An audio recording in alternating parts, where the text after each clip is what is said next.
সবাইকে স্বাগত।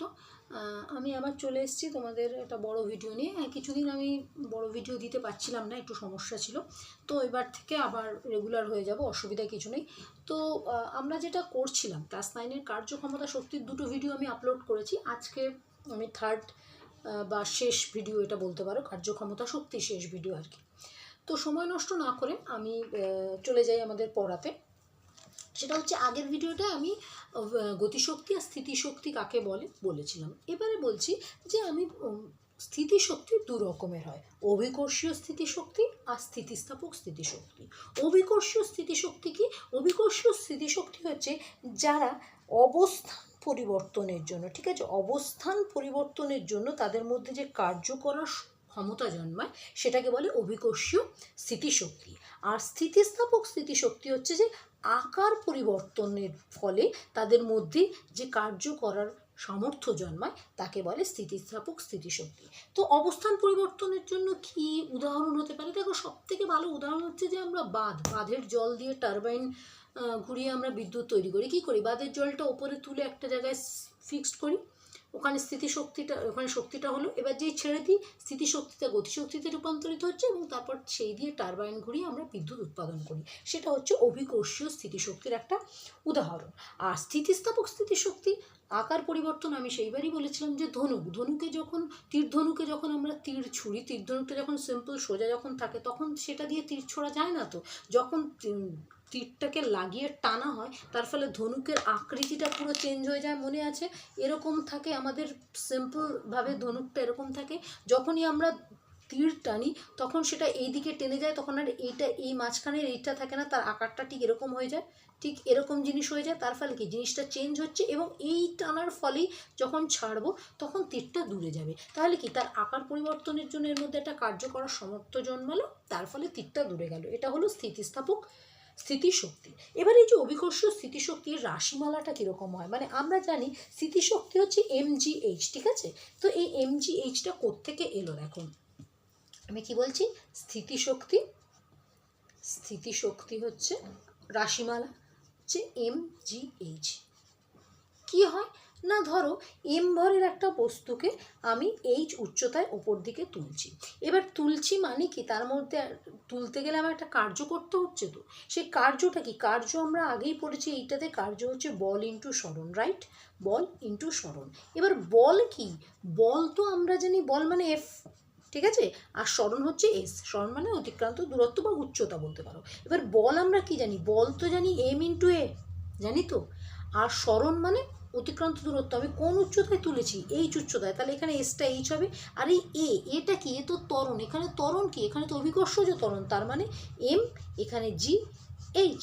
এটাই হলো আমার স্থিতিশক্তির রাশিমালা। যখনই স্থিতিশক্তি বার করতে দেবে তখনই কিন্তু স্থিতিশক্তির রাশিমালা হচ্ছে mgh। এটা কিন্তু মাথায় রেখো, কাজে আমাদের লাগবে। এইবার আসি গতিশক্তি। গতিশক্তিরও একটা রাশিমালা নিশ্চয়ই আছে।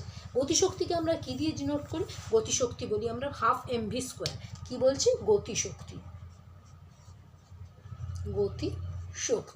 এটা হচ্ছে হাফ mv স্কোয়ার।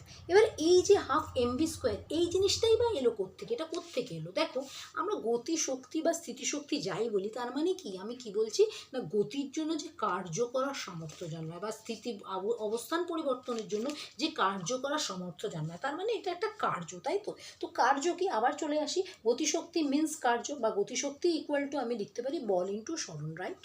বল ইন্টু সরঞ্জাম, যেরকম আমরা আগে পড়েছি, ঠিক আছে? এবার বল আমি সেই আগেরটার মতোই করছি, এফ ইন্টু এস, ঠিক আছে? আর এফ হচ্ছে এম ইন্টু এম ভরের বস্তুর জন্যই হচ্ছে, আর এস। এবার এই এসটা কি? এসটা কোত্থেকে বার করব? ধরো আমরা গতির সমীকরণে আমরা পড়েছিলাম, মনে আছে? একটা সূত্র ছিল, ভি স্কোয়ার হচ্ছে ইউ স্কোয়ার প্লাস 2as, মনে আছে? এই গতির সমীকরণ। এটাই কি ছিল? এটাই ছিল যে একটা স্থির অবস্থা থেকে একটা বস্তু যাচ্ছে, এম ভরের একটা বস্তু যাচ্ছে, তার উপর একটা বল প্রয়োগ করা হয়েছে, তার ফলে সে এস দূরত্ব অতিক্রম করেছে। কি না, স্থির অবস্থা মানে সেটা ইউটা 0 ছিল আর তার অতিক্রান্ত দূরত্ব ছিল এস। তাহলে এখান থেকে আমি এসটা বার করতে পারবো তো? দেখো, ভি স্কোয়ারটা কী হবে? ভি স্কোয়ার হচ্ছে ইউটা 0 স্থির অবস্থা আর 2as, তাহলে এস কি পাচ্ছি? এস আমি পাচ্ছি হচ্ছে ভি স্কোয়ার বাই 2a পেলাম এখান থেকে। এবার জাস্ট এইখানে এসটা বসিয়ে দাও না, এখানে এসটা বসিয়ে যদি দিই তাহলে আমার কি দাঁড়াবে, এসের জায়গায় এটা মুছে দিচ্ছে, তাহলে আমার এখানটায় এসের জায়গাটা আমি এখানটা একটু আলাদা করে দিই। তাহলে আমি এখানে পেলাম এম এ ইন্টু এস কি পেয়েছি v²/2a, এ কেটে গেল।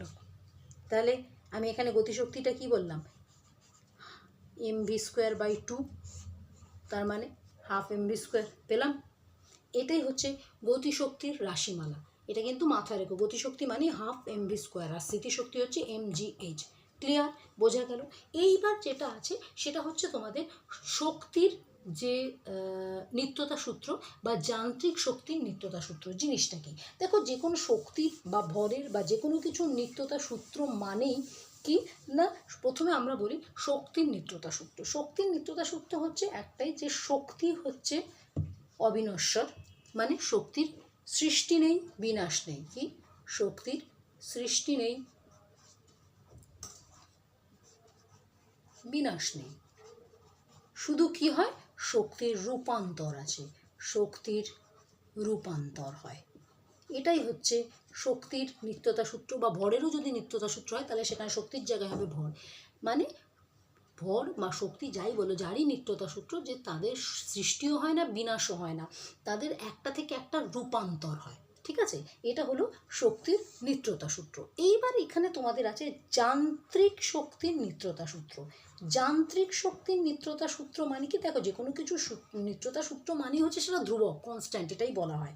হ্যাঁ, শক্তির নিত্যতা সূত্র কি বলা হচ্ছে, যে যান্ত্রিক শক্তি, যান্ত্রিক শক্তি আমি আগের দিনই পড়েছিলাম। যান্ত্রিক শক্তি মানে কি, স্থিতিশক্তি আর গতিশক্তির যে যোগফল, এটা কি একসাথে যান্ত্রিক শক্তি বলে, স্থিতিশক্তি প্লাস গতিশক্তি। ঠিক আছে, এর যোগফল হচ্ছে যান্ত্রিক শক্তি।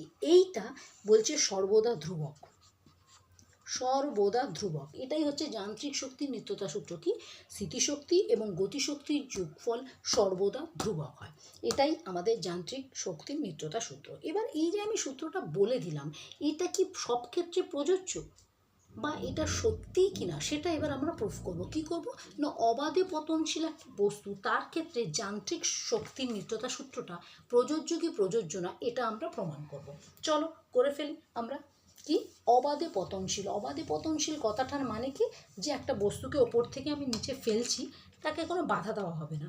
এবার তারপর দেখা যাবে যে তার সব স্থানে তার যে যান্ত্রিক শক্তিটা সেম কিনা। কি করছি দেখো, আমরা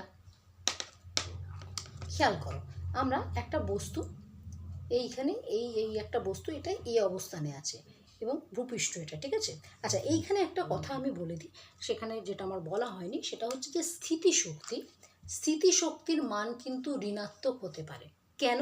কারণ আমরা জানি, আমরা কি জানি, আমরা জানি হচ্ছে ভূপৃষ্ঠের স্থিতিশক্তি হচ্ছে 0, ভূপৃষ্ঠে স্থিতিশক্তি হচ্ছে 0। ঠিক আছে, স্থিতিশক্তি হচ্ছে 0 হয়। আর যত ভূপৃষ্ঠ থেকে ওপর দিকে ওঠা যাবে, সেখানে স্থিতিশক্তির মান বাড়ে এবং পজিটিভ হয়, আর নিচে হচ্ছে কমে আর নেগেটিভ হয়। তাহলে স্থিতিশক্তির মান কিন্তু নেগেটিভ হতে পারে, কিন্তু গতিশক্তির মান কখনোই নেগেটিভ হবে না। কারণ ওখানে কি, আমি গতিশক্তি কি পেয়েছি, হাফ mv²। এইখানে এই শক্তিটা যদি মাইনাস হয়, দেখে স্কোয়ার হলে সেটা একটু পজিটিভ হয়ে যাবে। ভরের মান কখনো তো নেগেটিভ হয় না, তাহলে গতিশক্তি কিন্তু কখনো ঋণাত্মক হতে পারে না, এটা কিন্তু মাথায় রাখবে। এবার চলে আসি, যেটা বলছিলাম, যে অবাধে পতনশীল বস্তুর ক্ষেত্রে শক্তির নিত্যতা সূত্র প্রযোজ্য কিনা। দেখো, আমি ভূপৃষ্ঠ থেকে এইচ উচ্চতায়, এইটা হচ্ছে ভূপৃষ্ঠ, এইখান থেকে এই অবস্থান, এর ডিস্টেন্সটা হচ্ছে এইচ, এই উচ্চতা থেকে একটা বস্তুকে আমি নিচে ফেলছি। ঠিক আছে, নিচের দিকে পড়ছে, প্রথমে এই অবস্থানে আছে, বস্তুটার ভর এম, ভূপৃষ্ঠ থেকে উচ্চতাটা যেটা, সেটা হচ্ছে এইচ ধরে নিলাম। ঠিক আছে, এইবার আমি প্রথমে এই অবস্থান, ফার্স্ট এই অবস্থান, ঠিক আছে, প্রথম যখন ওপরে তুলেছি, ওপরে এখন আছে, শুধু এখানে আছে, এই অবস্থানে এর স্থিতিশক্তি কত হবে, এর স্থিতিশক্তি আছে তো, এর মধ্যে স্থিতিশক্তি কত হবে, এম ভর জি অভিকর্ষজ ত্বরণ, কারণ আমি স্থিতিশক্তি নেই mgh, ঠিক আছে, এটা আছে। কিন্তু এই অবস্থানে তার গতিশক্তি কি আছে? গতিশক্তি হচ্ছে 1/2 mv², তাই তো? কিন্তু সেটা তো কিছু নেই, কারণ বস্তুটা স্থির আছে, ঠিক আছে। তাহলে এই 1/2 mv²টা 0। তাহলে আমার এই অবস্থানে যান্ত্রিক শক্তিটা কি হলো? এতে যান্ত্রিক শক্তি, দুটোর যোগফল স্থিতি প্লাস গতি, মানে আমার এই দুটো যোগ করে যদি mgh প্লাস 0, তার মানে আছে হচ্ছে mgh হয়ে গেল। আমি এই অবস্থানে বস্তুর যান্ত্রিক শক্তি বার করে নিলাম mgh। এইবার বস্তুটা নিচে পড়লো কিছুটা দূর, এই বি অবস্থানে এলো, ঠিক আছে। কতটা দূর গেল না, ও এই যে এ থেকে এই ডি দূরত্ব গেল, ঠিক আছে। এ থেকে ডি দূরত্বে গিয়ে সেটা বি অবস্থানে এলো। এবার এই বি অবস্থানে বস্তুটার যান্ত্রিক শক্তি আমরা বার করব। চলো এবার আমি এইখানে বি অবস্থানটা করি, লাল দিয়ে করি, পেনটা কালিটা ডিস্টার্ব করছে। চলো এবার বি অবস্থানে আমাদের, চলো প্রথম হচ্ছে বি অবস্থানের স্থিতিশক্তি কী আছে। বি অবস্থান এবার এখানে করছি বি অবস্থান, বিতে স্থিতিশক্তি আগে বার করছি। স্থিতিশক্তি কি? সেই তো mgh, mgh। কিন্তু এখানে কি এইচ হবে? বলো, এখানে তো এইচ হচ্ছে না, এখানে কতটা যাচ্ছে, ও ডি ডিস্টেন্স গেছে, তার মানে এই জায়গায় এইচটা কি হবে? এই জায়গায় তোমাদের লিখতে হবে হচ্ছে mgh মাইনাস ডি, তাই তো? ওই দূরত্বটা গেছে, তার মানে স্থিতিশক্তি হলো mgh মাইনাস mgd, পেয়ে গেলাম স্থিতিশক্তি। এবার আসি গতিশক্তি।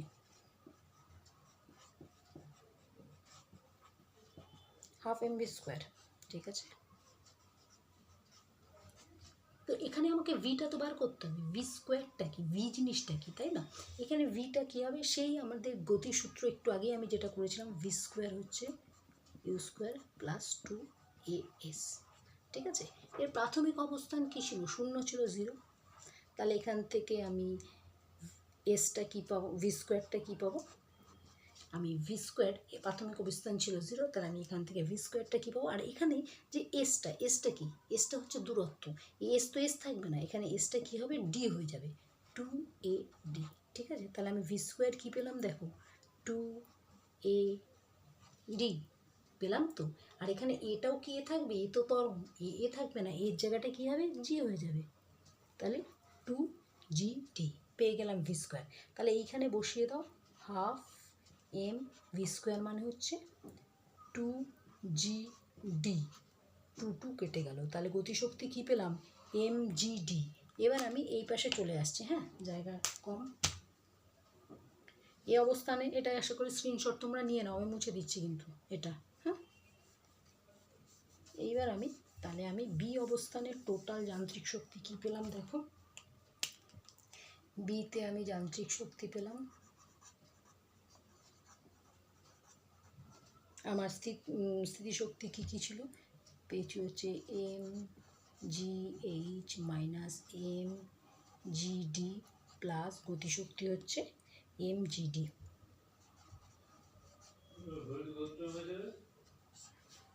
কেটে গেল, থাকলো mgh, হয়ে গেল।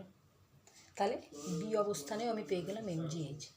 লাস্ট হচ্ছে সি অবস্থান, লাস্ট সি অবস্থান মানে এইখানে ভূপৃষ্ঠে পৌঁছে গেছে, বস্তুটা ভূপৃষ্ঠে পৌঁছে গেছে। তাহলে এবার এইখানে স্থিতিশক্তি কী হবে? সি অবস্থানে, সি অবস্থানে হচ্ছে স্থিতিশক্তি। স্থিতিশক্তি আমি কি একটু আগেই বলেছি, ভূপৃষ্ঠের স্থিতিশক্তি কী হয়? 0 হয়, 0। তাহলে mgh হচ্ছে 0 পেয়ে গেলাম, হলো। এবার সি অবস্থানে গতিশক্তিটা কী হবে?